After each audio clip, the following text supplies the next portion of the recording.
I'll be honest with you, and I'll admit that I laughed.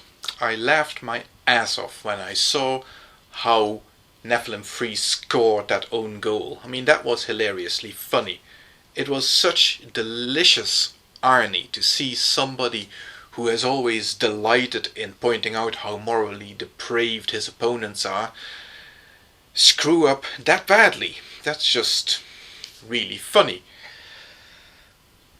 But really, that's all it is. It's funny. This is some little nobody who thinks that they are some mental giant and who thinks that they single-handedly, by quoting a number of creationist websites, can disprove hundreds of years of scientific knowledge and progress.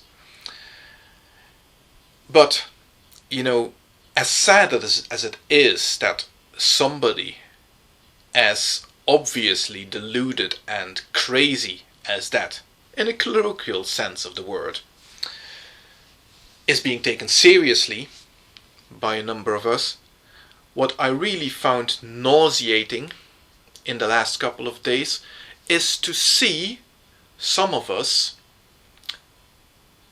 proceeding to moralize to this guy, to pontificate at him, to, berate him on losing whatever moral high ground he might have possibly had.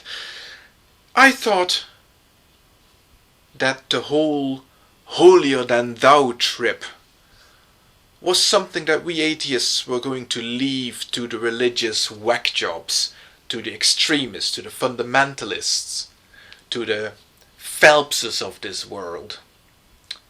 So, I'm not entirely happy to see us jump on, not us, but some of us anyway, jump onto that bandwagon and to be riding rodshot over some poor schmuck who has had the misfortune to have a slightly embarrassing sight in his favorites.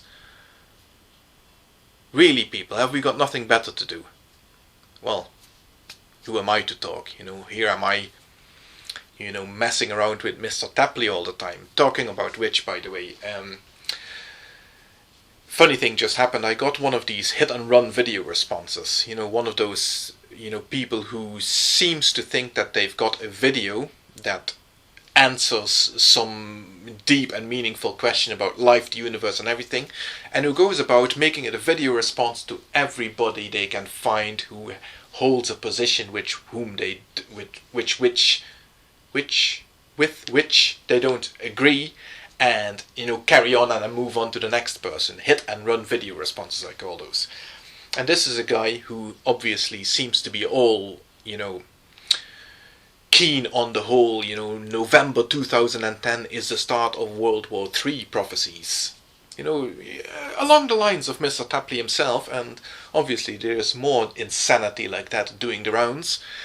And this guy has apparently been doing a bit of homework and found lots of different people making all different prophecies that November 2010 will be the start of World War III.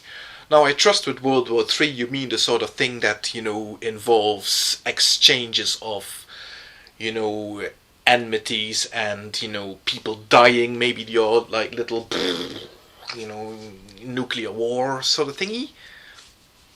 Suggestion, boom, kill dead people. That's usually what happens in wars. So anyway, hey, it's the 2nd of November already and it still hasn't started. So, hey, by the 29th of November, Mr. Tapley will already have been proven for the 2nd time to be wrong about his prophecies. But now we've got this whack job as well. This is like a gift that doesn't stop giving. So, keep your eyes peeled. More prophecies to fail in the very near future. Have fun.